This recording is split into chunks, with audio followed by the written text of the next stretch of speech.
Good evening.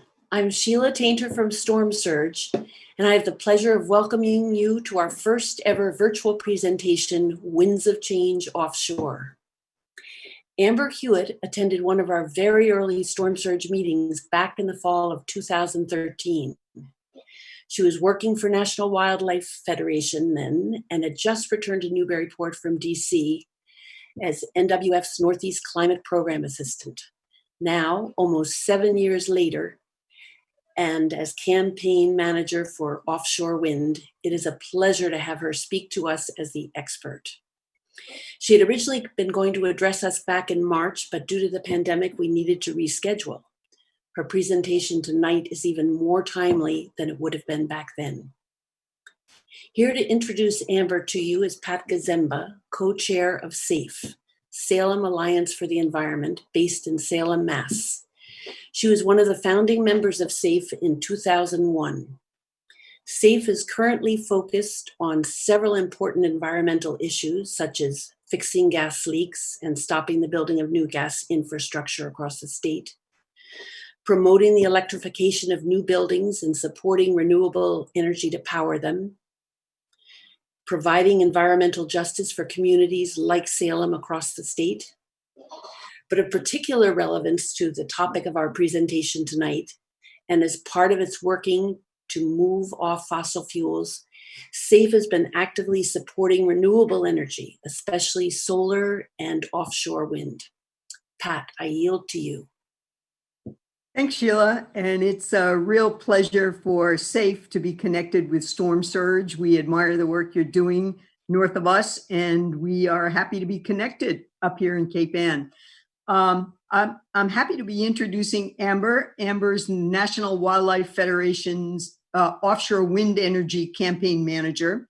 She started her campaign in National Wildlife Federation's National Advocacy Center in the capital, before returning home to Newburyport to focus specifically on advocating for the responsible development of the nation's largest untapped clean energy solution, offshore wind power.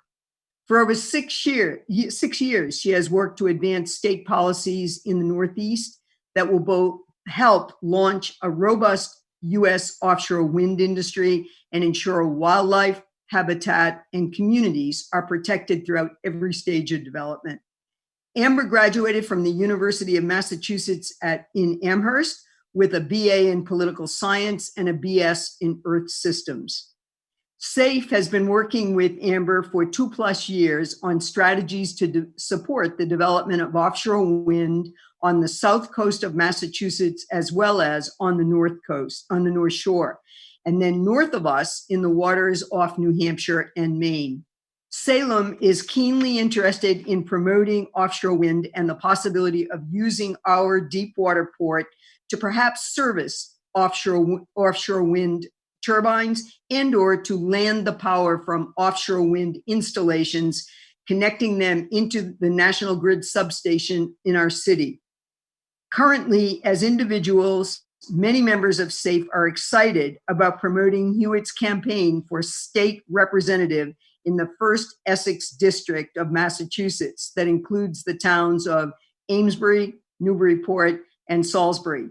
So it's with great pleasure that I introduce Amber Hewett. Thanks, Amber. Thank you, Pat, and thank you, Sheila. It is really such a joy, such a treat to be here with two organizations that have come to mean so much to me and that I've had such a pleasure to work with close to home over the years, and to talk to you about an issue that, as you heard from both Pat and Sheila, has really guided so much of my career and advocacy over the past 7 years. My colleague Nicole DePaulo is on the line. She is monitoring and managing all questions that come our way on 3 different platforms.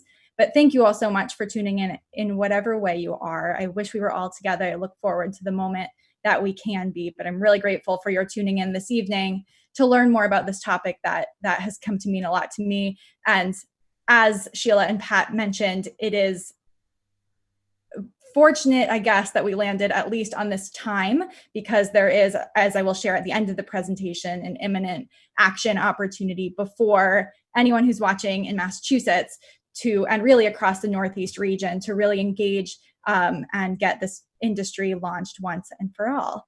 So I'm joining you this evening from my role at the National Wildlife Federation, where I manage our campaign for offshore wind energy.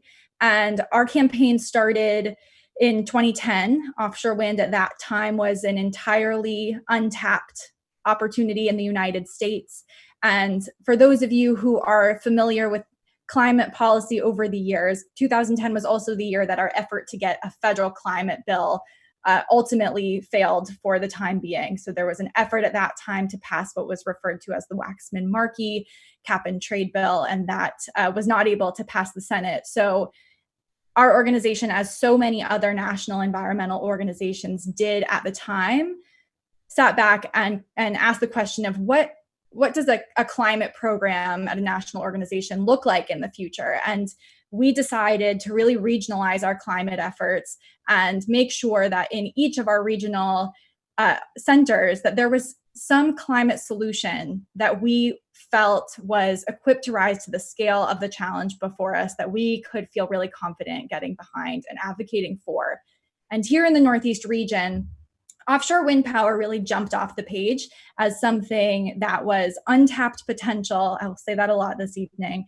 An incredible opportunity on the clean energy front, but also, as you can see by the two different critical wildlife species on the screen, it's something that needs to be done right for wildlife. We're talking about massive development in the vulnerable marine environment. And as a wildlife organization, we could only endorse that if we felt like the highest standards of wildlife protection were in place every step of the way. So we want to be sure that we're at the table advocating for that. So that journey began in 2010, and here we are a decade later and a little closer to some of our goals. And I will get into much detail on what those are and where we are.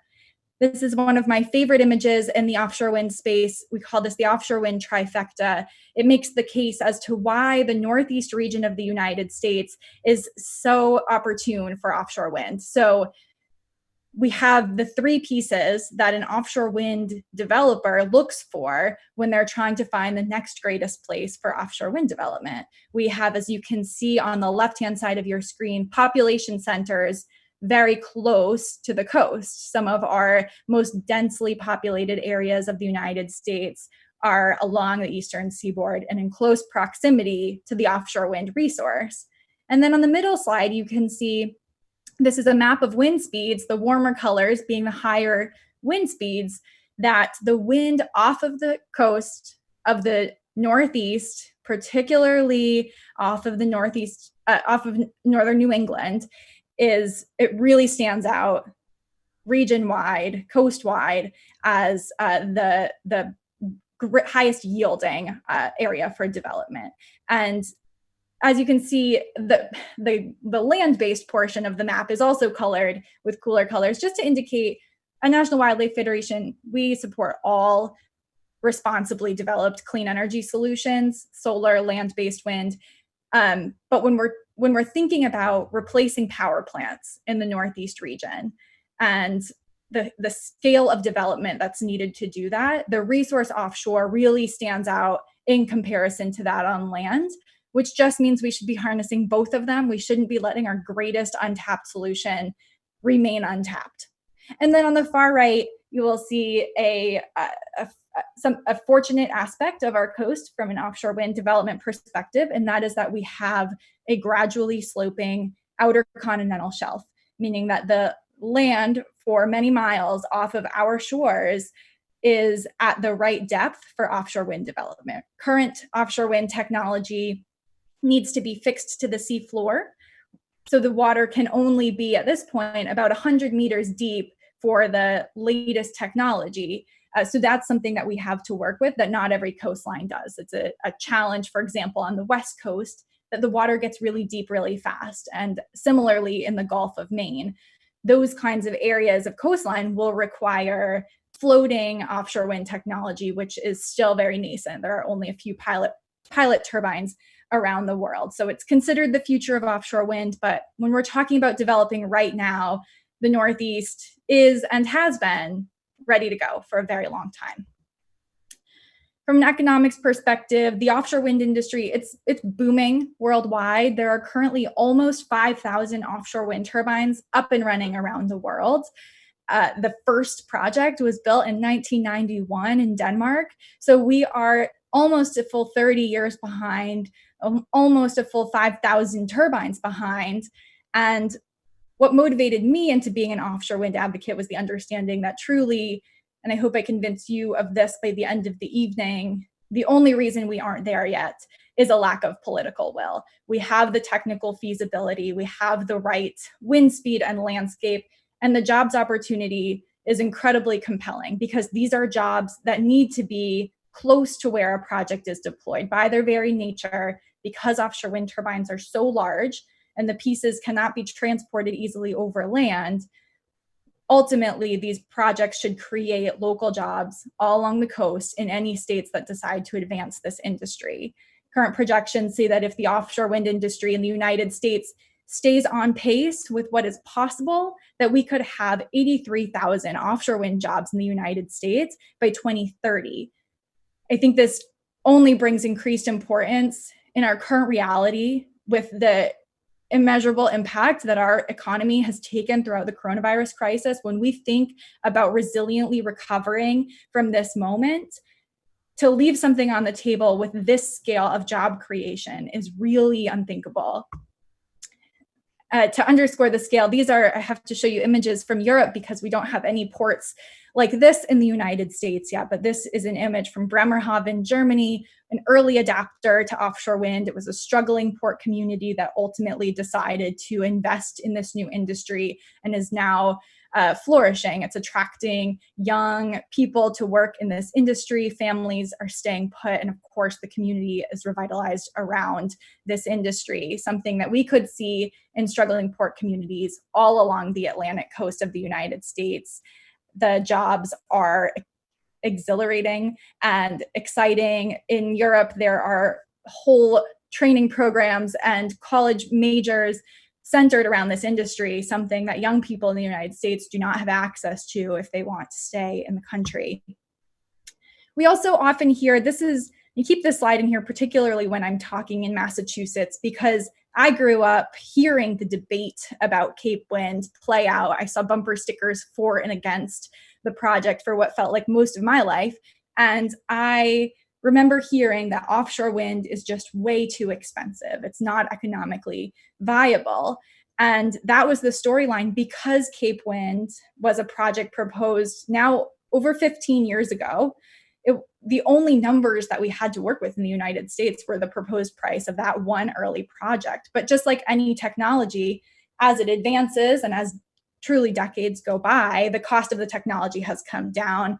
And we're at a point now, particularly in the Northeast region where our power is very expensive, that offshore wind is actually projected to save ratepayers money. So in Massachusetts, this headline refers to what is currently the most mature offshore wind proposed project in the United States. I'll talk a lot more about it later on, so no need to focus on that yet. But a project called Vineyard Wind has a contract to build 800 megawatts of offshore wind power in Massachusetts. That's enough for over 400,000 Massachusetts homes.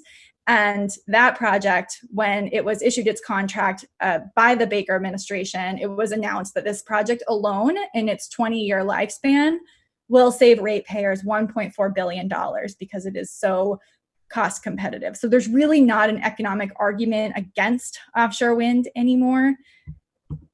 And finally, in terms of just the benefits of this industry and concept, I mentioned a bit at the beginning the importance to the National Wildlife Federation of ensuring that that all offshore wind projects are built responsibly. And that means a lot of things to us.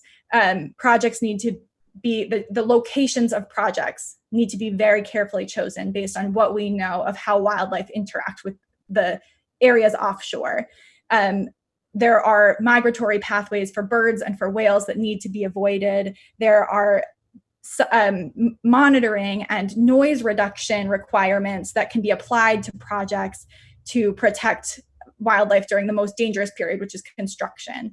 There are vessel speed reduction requirements that we advocate for, so that the increased vessel speed around constructing and operating an offshore wind farm are monitored. So all of this to say, the National Wildlife Federation has been advocating since this program started for very high standards of wildlife protection to accompany all offshore wind development. And what you see on the screen here is a North Atlantic right whale, and they are among the most endangered whales in the world. There are about 400 of them alive today. They migrate along the Atlantic coast, and they pass through the areas in which we would like to see wind energy development. So that's, of course, a point of conflict for the National Wildlife Federation. But what we have done over the years is advocate to state regulators, to federal regulators, for provisions and protections to be required of developers to ensure that these whales and other marine mammals and marine wildlife are protected. We have not been successful everywhere, so we can't say that the requirements are stringent enough. But what we can say is that in the absence of government regulating wildlife protection, we have established relationships with every offshore wind developer and have negotiated with them agreements to protect, in particular, this whale, so that we can feel comfortable advocating for their projects. And in the absence of an agreement like that, we would not come to the table in support.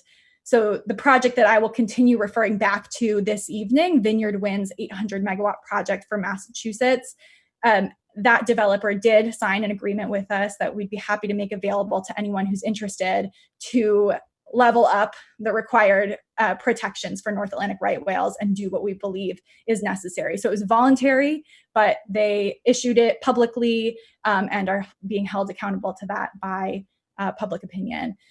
And finally, I will say, finally for this section, before we take a question break, is that this isn't just a matter of needing to develop clean energy because of the urgency of climate change. That's why National Wildlife Federation got in the game. That's why we are so committed to making this resource come to life and really rise to the challenge before us. But we also, in New England in particular, we face some very critical energy decisions. So we have, as you can see on the map on the left of the screen, and this is definitely a bit out of date now, fortunately, some of these retiring have retired. We have nuclear and coal-fired power plants across the region that are slated for retirement. And that power, it's a lot of power. It's about 10,000 megawatts worth of power, which is a huge portion. It's about half of the peak demand at any high energy demanding moment in New England. That needs to be replaced by something. So we need to decide in this moment, at this crossroads, what will we replace retiring dirty energy with? What will we replace these retiring coal plants with? And we have several options. We have options like bringing hydropower all the way from Canada or building more gas pipelines into the region. But we don't want to see that happen. We don't believe we need any more gas pipelines in New England. If you know and understand the value of the wind resource of our shores, we know that that is not necessary. There is enough wind power off of the Atlantic coast of the United States to meet all of the United States energy demands 4 times over. So developing just a fraction of that can dramatically change our nation's energy story. We do not need to make the decisions that we've tended to make decade after decade to replace dirty energy with less dirty energy. We can now switch to a clean energy resource that is close to home and that will keep jobs in the region while protecting public health and wildlife from climate change and local air and water pollution. There was a moment in the winter of 2017, December of 2017, where we had this 15-day cold snap in New England. And in that cold snap, needed to do what we do in moments of peak energy demand, which is switch to fire up our dirtiest, least efficient, most expensive power plants. They're called peaker plants, and they tend to be kept online only for those moments we need them to use them most, because we know they're too expensive and they're too dirty and we don't want to use them every day, but they're there for a rainy day. And we fired them up. We burned through 2 million barrels of oil in 15 days. That headline has haunted me ever since. It's such a missed opportunity that at a moment, a winter cold snap, you're all New Englanders, you know that when it's really cold on land, it's really windy offshore. And during that time, those 15 days, the wind off our shores was howling and could have been pouring clean, renewable power, local power into our grid at a moment we needed it most, completely eliminating the need to burn a single one of those barrels of oil. And this is what we let happen with every cold snap, with every heat wave, that we aren't prepared to tap into the resource that's available to us off our shores. I have a question from Facebook of how wind compares to solar. Great question. So wind and solar actually complement each other very well. So one of my favorite aspects of offshore wind as a coastal New Englander is that it coincides with our moments of peak demand. So I mentioned cold snaps. In a moment of a cold snap, it's particularly windy offshore. So seasonally, it matches our demand curve. But also just throughout the course of a day, offshore wind also matches our demand curve, because our demand increases in the late afternoon when, well, typically, I know this has all changed with COVID, but in normal times, our demand increases in the late afternoon when people are coming home from work and firing up their home appliances. At that moment, that late afternoon, the sea breeze activates and the wind increases offshore. So that's excellent. However, we also know, I'm a sailor, I don't know if there are other sailors on the line, but on those real sunny days, particularly in the morning, particularly until about 2 p.m., wind can really slow down. And so in those moments, that's when solar is equipped to perform best. So we really think of these as two pieces of building our renewable resiliency that we could have by having enough of both of them in the mix. But I will say one more note. The offshore wind project that I keep referencing, the Vineyard Wind 800 megawatt project off of Massachusetts, that one project will produce more clean energy than Massachusetts' entire solar portfolio today. So while we need both, I will always say that we need both, and we will always need more of both. Offshore wind is really our only utility scale solution where we can truly replace a medium-sized coal plant with an offshore wind project. 80 to 90 turbines could generate the amount of power of an average power plant. Thank you, Amber. And I think this is another quick one. What degree of winds can these turbines withstand? Great question. So current technology is set up to stop, the turbine will shut down if winds exceed 55 miles per hour. So once winds hit that level, which is maybe a once or twice a year occurrence, maybe a little more, then the turbines will shut down and the blades will feather into the wind to reduce friction, and the turbines will be better equipped to withstand the storm and then power back up when the wind speed drops back down.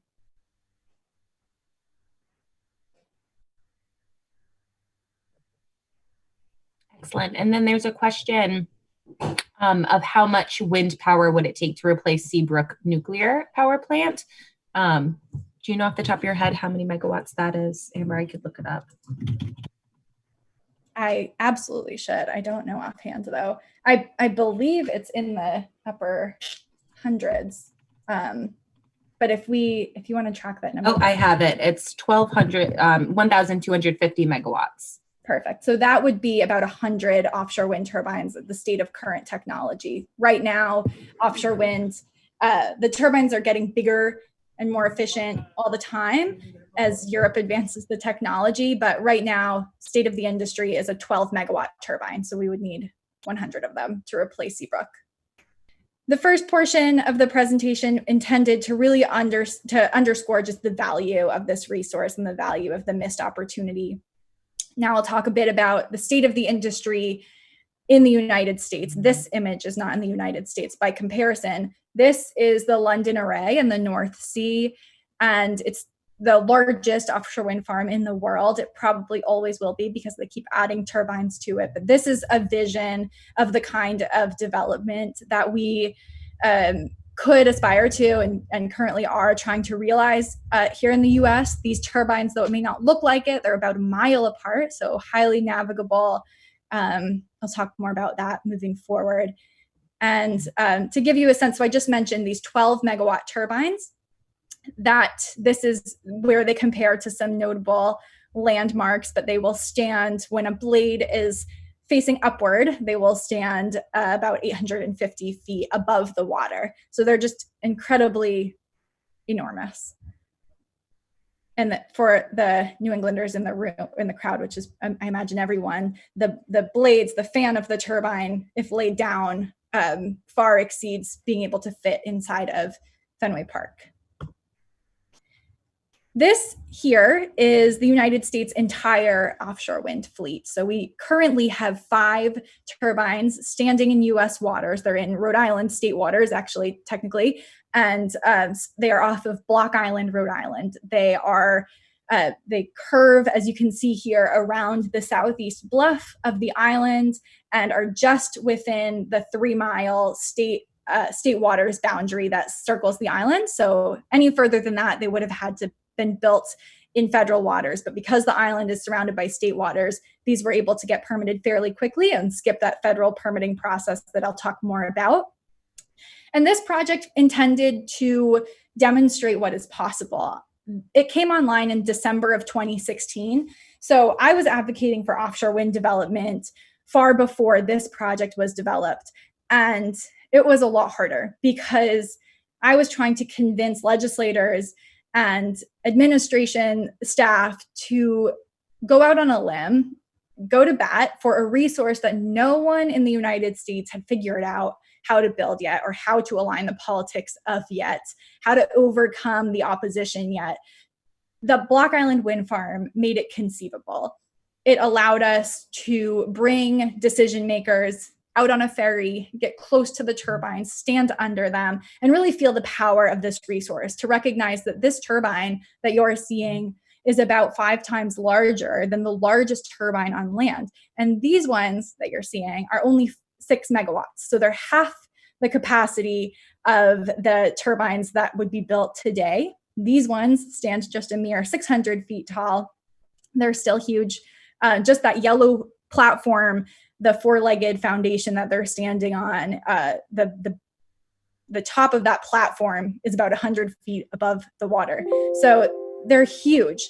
And when you get someone next to them and feeling their power or in its proximity, it really starts to drive home. It's an intense experience. It really starts to drive home the scale of this opportunity and the fact that this is something different than anything we're doing in the United States. And this is actually underwater, the foundations of those 4-legged platforms that I showed.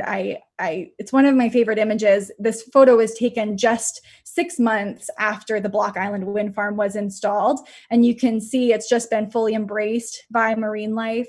It's actually become a recreational fishing hotspot.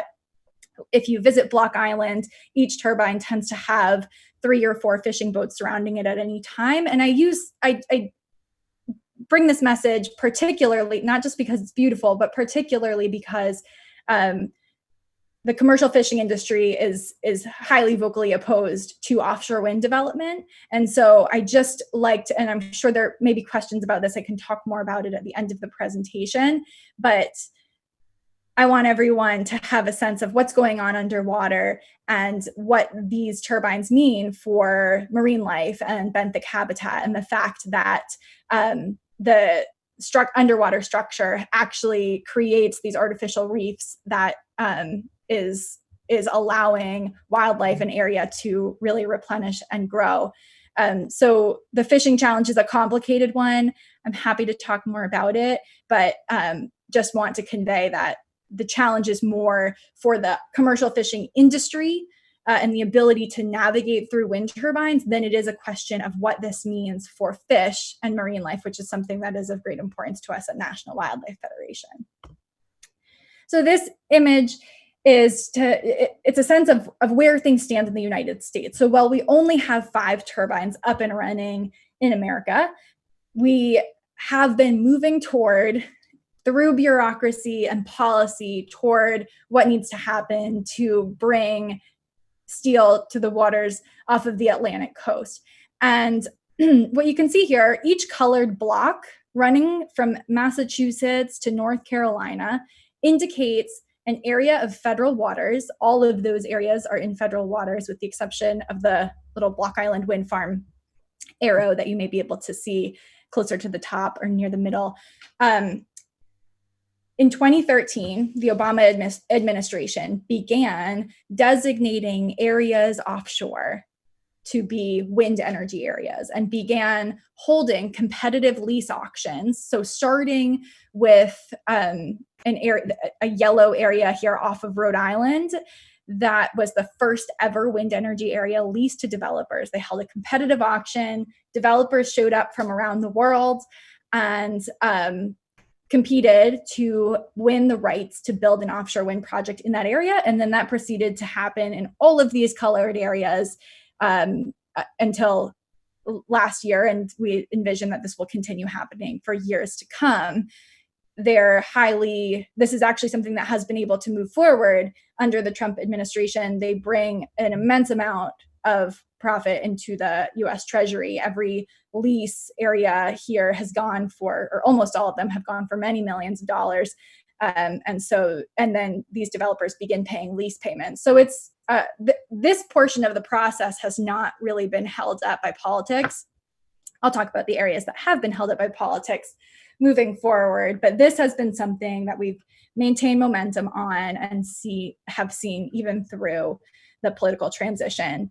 These areas have come into play. So what happens after an offshore wind area is leased is that states need to commit to buying power from the developers that now hold the rights to build a project in that area.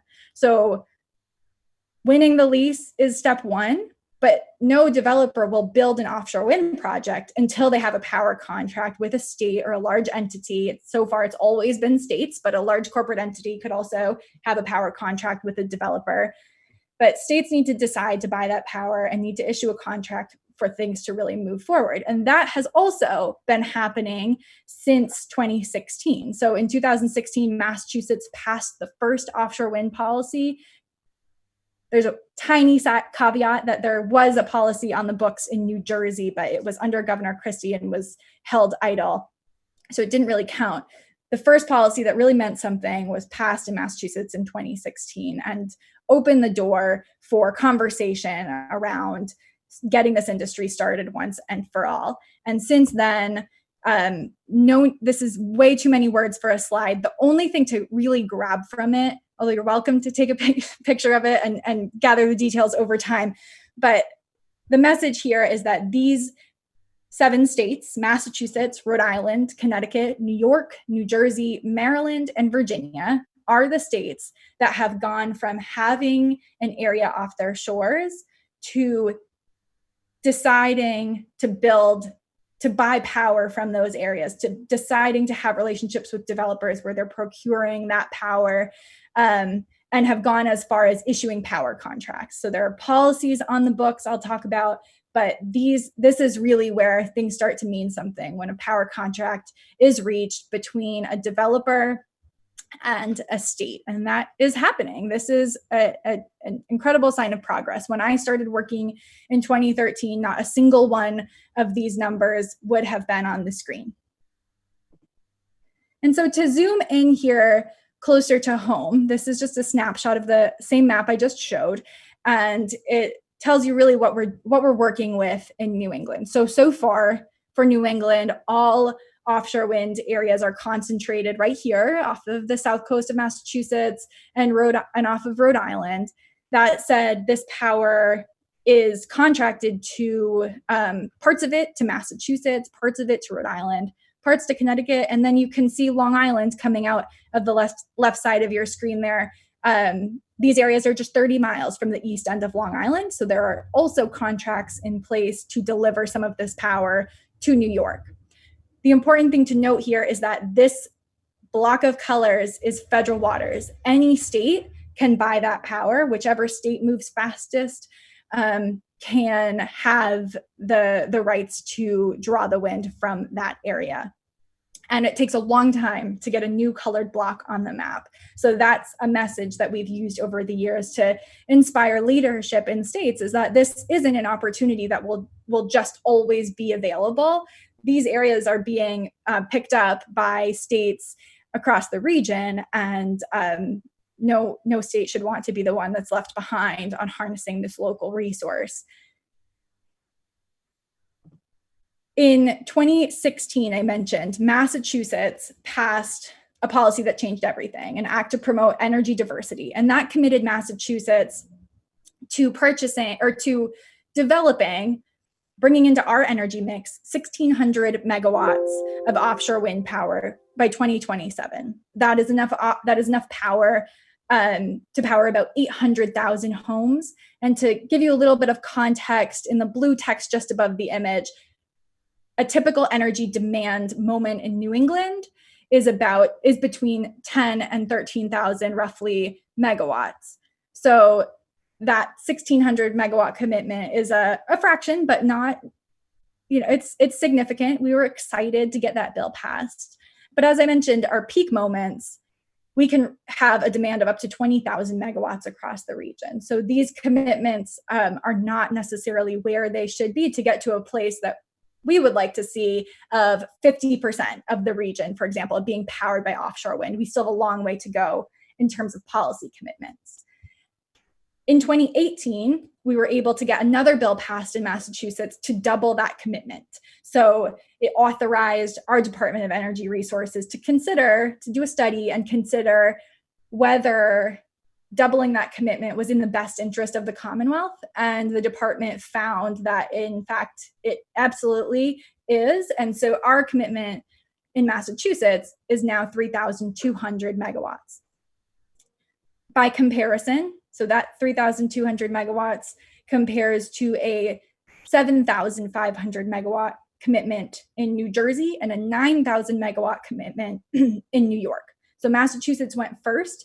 We have since in scale been eclipsed by New York and New Jersey, which is important because, going back a slide, as I mentioned, this power can serve other states. So if Massachusetts doesn't keep our commitments high and keep attracting the industry, then we do run the risk of losing some of that power opportunity to Massachusetts was ambitious, but New York and New Jersey have arguably been more ambitious and more committed to moving this industry forward.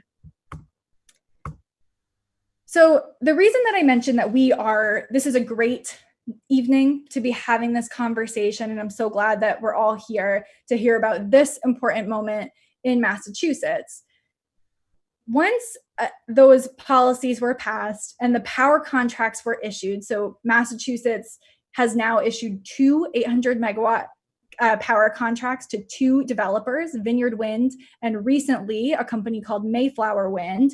But tonight we'll focus on Vineyard Wind because this contract was issued a couple of years ago and is the most mature offshore wind project proposal in the country. So because we went first, because we got these contracts issued early, Vineyard Wind was able to begin moving through the lengthy federal permitting process. So every offshore wind project needs to be permitted by local, state, and federal entities.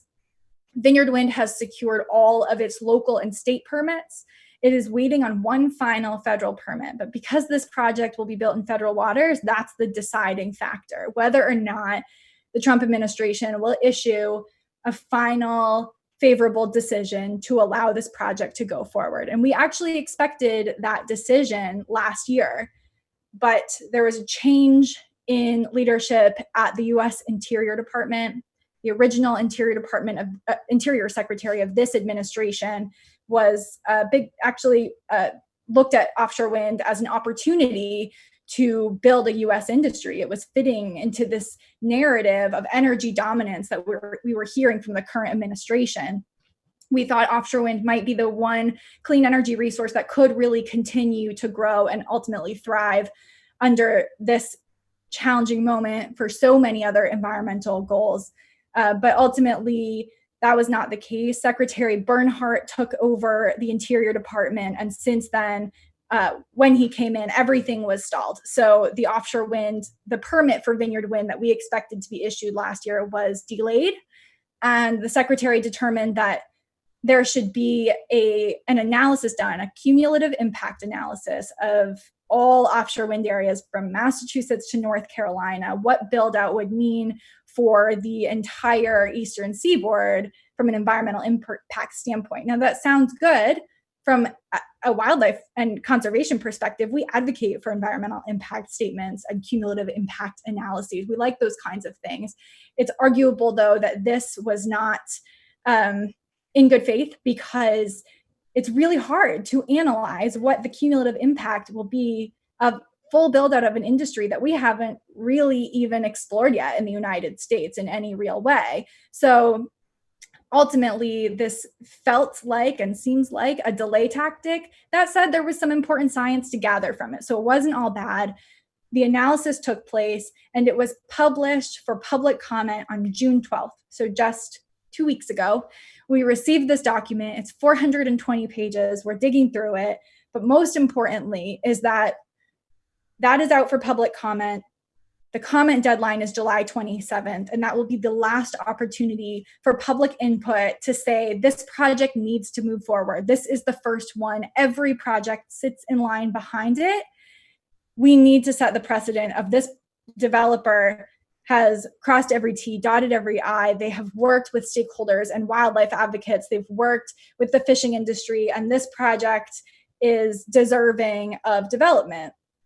Well, we need people to hear that loud and clear, because this public comment opportunity, while it's the last opportunity to speak up and support, it's also the final opportunity to block a project if that's what a person wants to do. And there is a lot of opposition to offshore wind development. It's scary to the commercial fishing industry, as I mentioned. It's also scary because of its potential to replace fossil fuel fired power plants. So it has its enemies. And we have a narrow window to make sure that we are louder and prouder of this opportunity than the opponents who we are sure will show up. So I will say that I mentioned the comment deadline is July 27th. Comments are being accepted in writing. They are also there are going to be 5 virtual hearings. The first one is tomorrow night, Friday night at 5 p.m. Nicole and I will certainly be there and hope to see and hear some of you participating.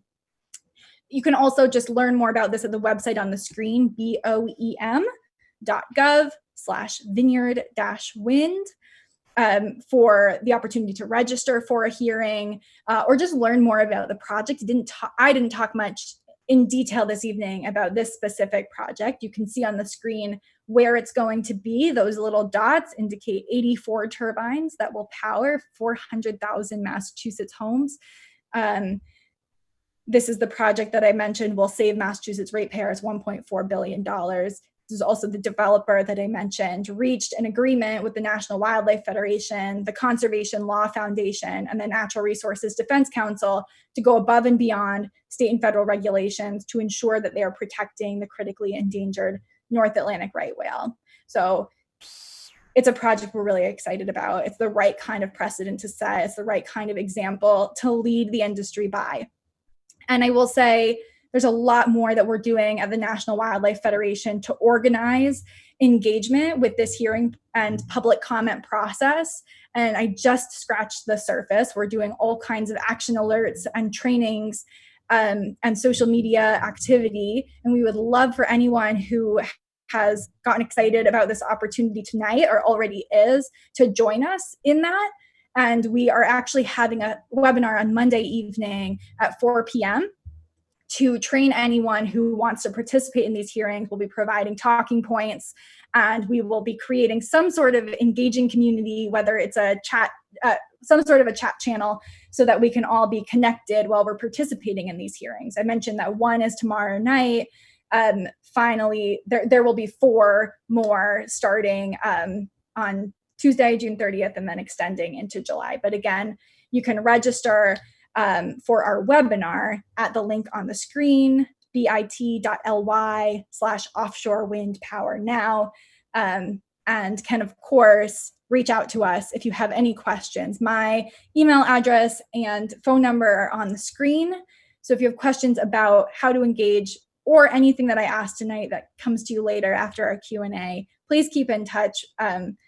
We at the National Wildlife Federation, as I mentioned, have been in this for a long time. And this is one of the more pivotal moments that I've ever experienced in my career to really make or break offshore wind for this moment. There are a lot of other projects in line behind Vineyard Wind, but losing this project not getting its permit would just set back when we get to have this power online. And as I mentioned, as coal plants retire, as nuclear plants retire, if we don't build offshore wind, if we say no to offshore wind one more time, we will have to say yes to something else. So it's a really important moment to send the message that this is what we want to say yes to. All right, that's a wrap. I would love to hear questions. And then we have a couple of questions about wildlife. So I'll start with the bird question since we already talked about whales. Someone asked if there will be technology to monitor bird strikes, such as incidental takes and the technology that is being used, the thermal technology detection systems being used in Europe. Yes, all of that. So that we work very closely with National Audubon, but also Massachusetts, New York, New Jersey, Connecticut, Rhode Island Audubons to make sure that we are asking for all of the latest technology needed to really monitor effectively, because as much as we can feel comfortable based on the data that we have from Europe with how wildlife interact with these turbines, we have different species here, and we will learn from the first projects just as we learned from the Block Island wind farm. So we are always advocating for monitoring pre-construction, during construction, and post-construction monitoring so that we can have very clear data and make sure that every project is better than the last, and make sure that we adapt as needed. So if there's an unanticipated impact to a bird species, for example, that we can work with developers to overcome that in real time. And we need there to be constant monitoring to really know what those solutions need to be. Thank you, Amber. And there's some questions about whales. So in general, people are looking to know the noise impact on whales, and also talking about vessel speeds. Will the reduced vessel speed restrictions be that are required for the offshore wind vessels apply to other vessels in the ocean? Could it actually make whales safer all around? So this is it's a great, was there more? Nope, you can start there and then I'll elaborate further. Great. So yes, so I mentioned that we reached with Vineyard Wind a right whale protection agreement. The foundation of that agreement is a set of best management practices for protecting whales, all marine mammals, throughout offshore wind development. So that comes in a few forms. And sort of the areas of focus that we have are reducing construction noise. So our greatest concern is during the period of construction. We do not have concerns once the turbines are up and running, with the exception of the vessel traffic that will be needed to operate and maintain turbines. There will be increased vessel activity to this area. But we do not have concerns about an operating offshore wind turbine creating underwater noise. That has been found to be negligible, but the impact of construction noise is significant, because I mentioned that these turbines, current technology needs to be fixed to the sea floor. But what I really mean by that is that they are pile driven, hammered into the sea floor in a very loud manner. And that noise is potentially disruptive and dangerous to migratory whales who need to be able to communicate and can also be disoriented or redirected into dangerous areas of the ocean, like shipping lanes, by such noise. So what we advocate for in that regard is a time of year restriction. So fortunately, we do have an idea of when whale migration is likely to be in this area. And I say likely because whales do travel off schedule all the time. So we can't just count on their migration schedule. but we can set construction windows around times of most likely least conflict. So that's what Vineyard Wind agreed to. That's what we ask every developer to agree to, is to do construction only between May and November, which is when current science tells us these whales are least likely to be in the area. But we need to be sure. So what we have are protected species observers present that are monitoring both truly like people in planes in the sky and on boats, monitoring for whale activity in the area, as well as underwater passive acoustic monitoring to always know if a whale comes within 1,000 meters of construction activity, everything needs to stop. So in the case of the Block Island Wind Farm, where we had one of these agreements, they were trying to get their 5th and final turbine installed. They were right up at the end of the seasonal restriction window, so they needed to get done within a few days. And a whale traveled into the area within their exclusion zone, and everything had to stop. And they did. They stopped and they waited until the whale naturally passed through the area several hours later. So that's the kind of activity that we ask for, just real, letting the whales lead the way. And if they are in the area, they get to have the area until they're done with it. And finally, with vessel speed restrictions, this is where things can be a little challenging, because we can get the offshore wind developers to agree to a 10 knot speed maximum, which we consider to be necessary for protecting whales, but do not have that kind of authority over other vessels in the area. So while vessels do need to monitor a 10 knot speed restriction, just due to the Endangered Species Act during certain times of year and in certain parts of the ocean, it is, to be totally honest, it is a risk, but it's a risk that's already in the ocean. Vessel strikes are a leading cause of death for whales. So we are not able to apply those restrictions to other industries passing through the area. Thank you, Amber. And will you name some studies where this information came from, or some research institutions that are leading the way in getting this data and analyzing it? Sure. And we can definitely, I would encourage everyone to send me an email, put my comment info on the screen for a moment, and ask for that, because we have whole libraries of resources. There's an extensive amount of research happening. The New York State Energy Research and Development Authority, NYSERDA, has been a lead entity, at least, in bringing this advancing this information quickly. But I would also say the academic institutions across New England, University of Rhode Island has been a leader. Both the New England Aquarium and the Mystic Aquarium are two entities that we lean on heavily for their latest science and observation. University of Delaware put out some really helpful research recently. So the list is long. We have it compiled. So please reach out, and we'd love to just share a library of resources. Thanks, Amber. And now we're getting some questions about the technical capacity of the Vineyard Wind 1 project in particular, and what percentage of the time approximately is wind available? Great. So offshore wind, at least in this region, is very promising when compared to other renewable resources. The Block Island Wind Farm produces power. It has a capacity factor of about 50%.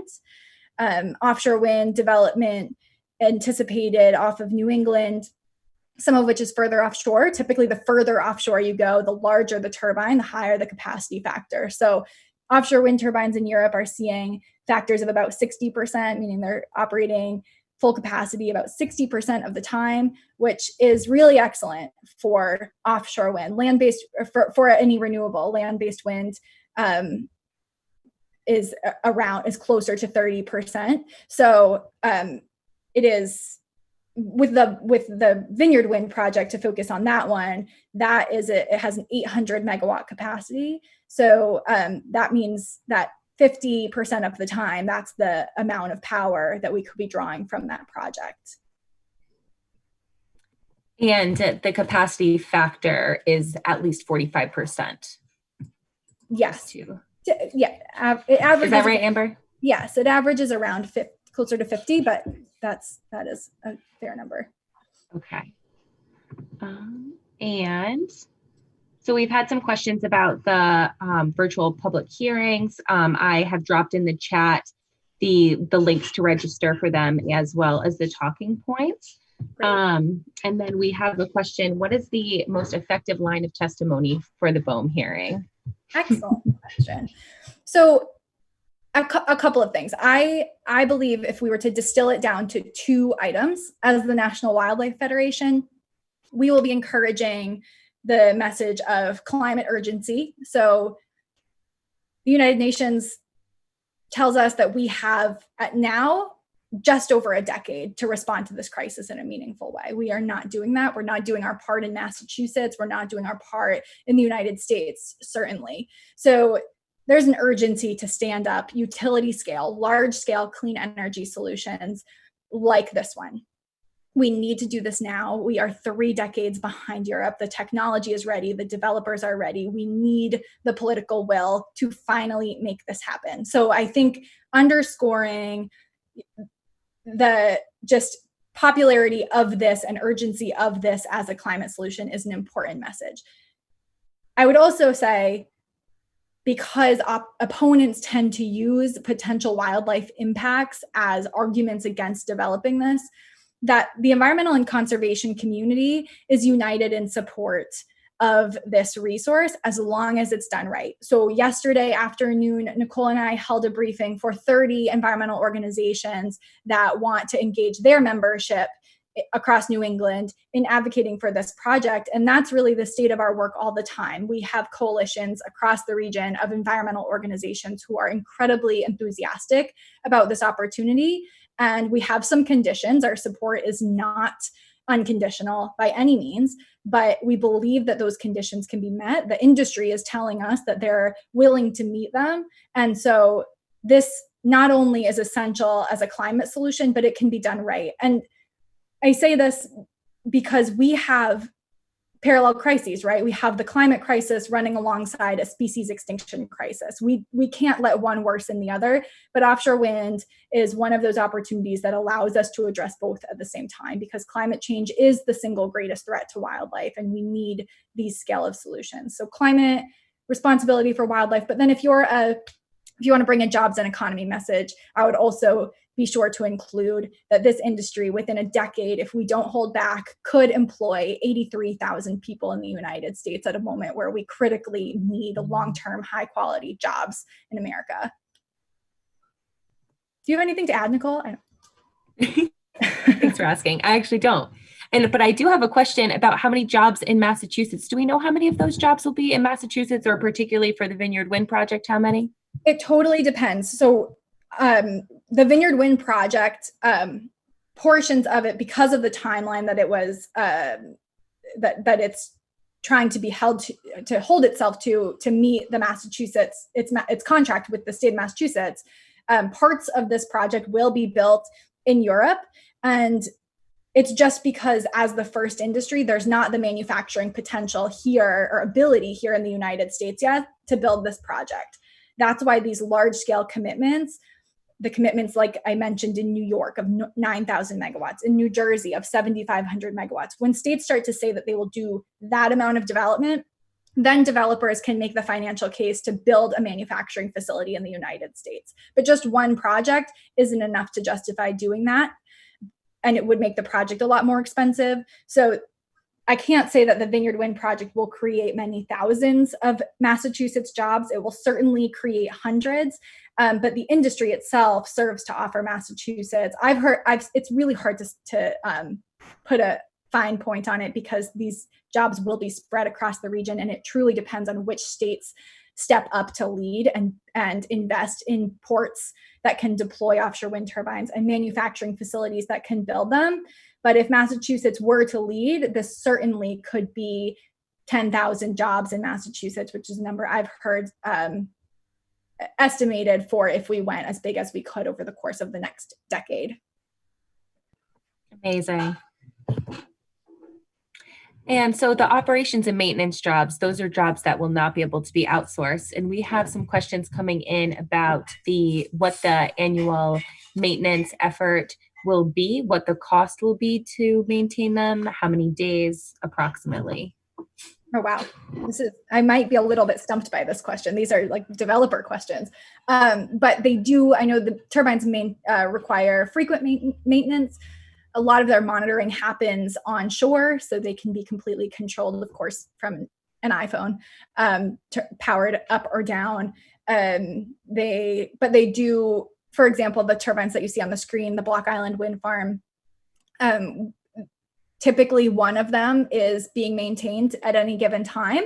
So there is a fair amount, but I don't know the cost or a specific frequency of that, but we could definitely find out for whoever asked that question and connect you with the developer who could answer that.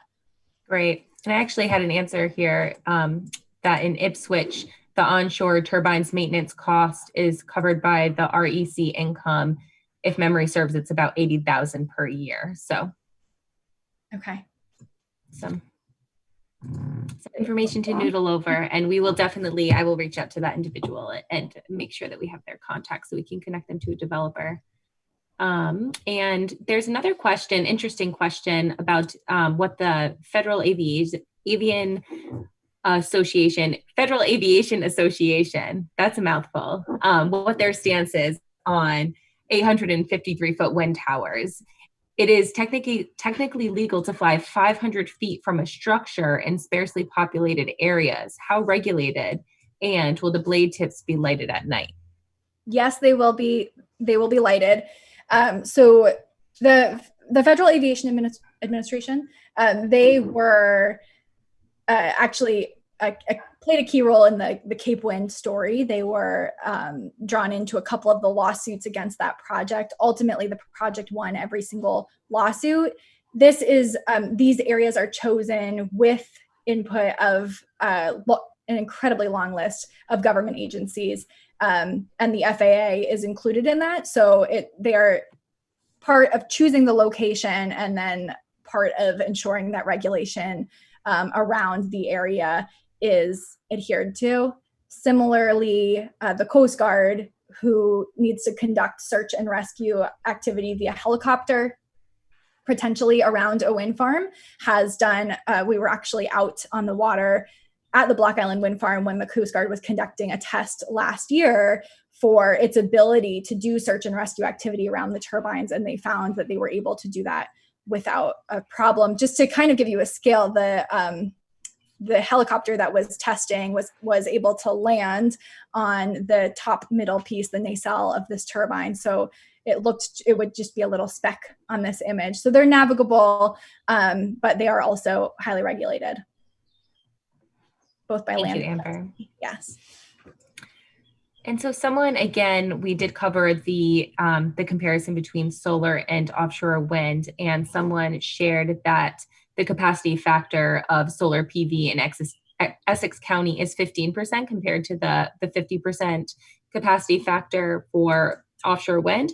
And someone asked, how does the payback with offshore wind compared to other power types?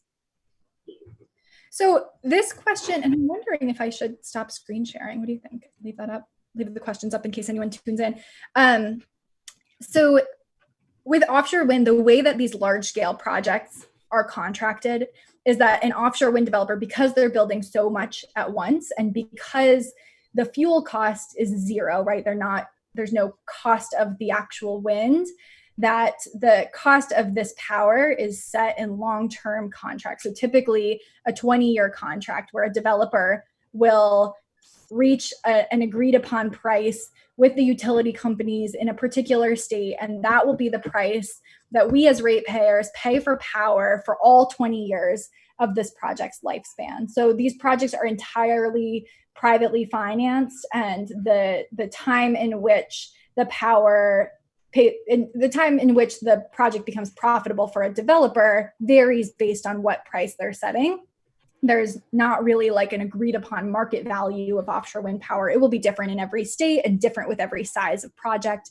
It will go up if a developer builds manufacturing facilities in a state and therefore needs to absorb that premium into the cost of wind power. So the price will vary, the payback time will vary for a developer, but these are entirely privately funded. They are not publicly subsidized in any way, with one small exception that continues to expire. So it's not really meaningful, but there is a federal investment tax credit for offshore wind power, which does incentivize offshore wind. It is intended to incentivize investment in offshore wind power, but our Congress has allowed that tax credit to expire year after year. So it really doesn't allow for developers and financiers to plan for it. So it's fairly safe to say that these are privately funded projects. The taxpayers are not paying for their development. Thanks so much. And we have one last question so far, and it is about wildlife again. So someone would like to know if there are any research initiatives planned to assess the adaptive ability of sea mammals to coexist with these new ocean structures. Yes, excellent question. So we are working at National Wildlife Federation along with a long list of wildlife organizations and state regulatory agencies to establish a regional research entity that would do just that. This is, we want each state to be able to really learn from and build on. The research should be shared. It should be available across state lines. So we're working on establishing that for that purpose, in large part, that we are really understanding what kind of reactions wildlife are having to these projects, what kind of adaptive management practices need to be employed, which we can't say with certainty right now because we haven't had the time to observe and react to that data. But please rest assured, and again, we can connect you with our colleagues who are lead on these specific items of research and negotiation to get this entity established. That we are confident that offshore wind can be built right, we also know that we will learn about other additional impacts, and we need to be ready to adapt to them quickly. And I want to add one thing to that, because I remembered that I neglected to mention, to answer a question that Sheila brought to me earlier about decommissioning and the material that's used in an offshore wind project. I mentioned that these power contracts tend to be about 20 years in length. And we don't know yet. It's likely that a project will extend their contract, that the turbines will still be, with regular maintenance, able to continue generating power. 20 years is just the starting point. But ultimately, these projects will need to be removed from the ocean, and these materials will need to be disposed of. And so that's something that we have very little experience with and awareness of, because only one offshore wind project in the world has ever been decommissioned. And it was that first one that was built in Denmark in 1991. But these turbines contain an enormous amount of steel. Some of the new foundations will contain an enormous amount of concrete, and making responsible decisions about what stays in the ocean and what comes out, and how those turbines, every piece of them, are responsibly recycled and disposed of, is something that we are giving a lot of attention to. We unfortunately do not have a lot of answers about yet, but it is something that developers are required to commit to when we are negotiating wildlife protection agreements and bringing measures to the table that we want developers to be held accountable to. They go from siting, from choosing the project location, all the way to the decommissioning of the project. And in certain states, this is something we'll talk about more in Massachusetts in another legislative session in the future, hopefully the next one. But in certain states like Connecticut, the state has actually agreed to be a partner with the wildlife and conservation community and put some of those requirements into law. So Connecticut projects are required to meet standards of responsible decommissioning in a way that other states are not yet held to. And we hope to see that kind of regulation in states all along the coast. Excellent. And we have another question about the offshore wind potential off Newburyport and off the North Shore. Great. Thank you for the local question. So we focused a lot this evening on the South Coast. It's the region, it's the portion of the Northeast region that got the head start. In part, it's because of the depth of the water and the wind resource and its proximity to power demand. But it's also because political leaders off of the South Coast found the opportunity of offshore wind before leaders in the North did. So, for example, in New Bedford, Massachusetts, former Governor Deval Patrick and the current still mayor of New Bedford, John Mitchell, really saw the potential of this industry and invested in the port of New Bedford to make it the first and still only port in the entire United States that's equipped to deploy offshore wind infrastructure, to take in these pieces, stage them, assemble them, and install them. So that really gives a competitive advantage to the South Coast, that a developer doesn't need to set that up. It's already there. And so when the US Interior Department started to think about where offshore wind areas should be, that area was already speaking up about wanting offshore wind power. So it made sense politically to start there as well. But off of the North Shore, we certainly have opportunity. The water does get deeper up here faster, so there's not necessarily the extent of opportunity to build so much offshore wind with current technology that needs to be fixed to the seafloor. But I did mention that the future of the industry is likely to incorporate floating offshore wind turbines, which would bring places like the Gulf of Maine and areas off of the North Shore into play in ways that they haven't been to date. And so we could see, certainly there is, the first step has happened in off of the North Shore of Massachusetts, New Hampshire, and Maine are all part of what's called an intergovernmental renewable energy task force. And they are starting to consider areas offshore.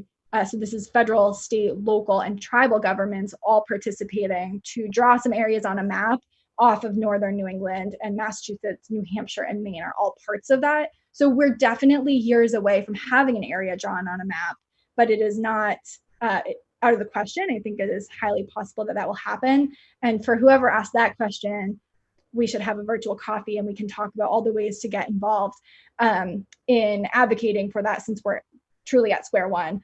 And this is something that I've had the pleasure of working with Pat and SAFE in Salem with, because once we're talking about this area, there's a lot of interest actually on the North Shore that the region should be working together and raising our voice in a similar way to what happened in the South Coast earlier on. Excellent. And one last question from the phone. What will you do when elected to the first Essex district to make sure that we bring offshore wind to the North Shore of Massachusetts? What a wonderful question to end with. So yes, if anyone is, not that we need to end, if there are more questions, please keep them coming. But for anyone who's just tuning in addition to my role at the National Wildlife Federation, I'm also the Democratic candidate for state representative in the first Essex district of Amesbury, Newburyport, and Salisbury. And climate concern is what drove me into action as a young person. It's the issue that has guided my career. It is the issue most responsible for keeping me up at night, although there's a lot there these days. And offshore wind power is the solution that gave me hope when I was fresh out of college and moved to DC, wanting to be making a difference in this fight. Offshore wind answered my question of what can we possibly do that's big enough? And this is something that we can do. So if I'm elected, absolutely, immediately, I will introduce a bill. And it's a bill that we have written many times at the National Wildlife Federation and tried to get passed, and diluted versions of it have.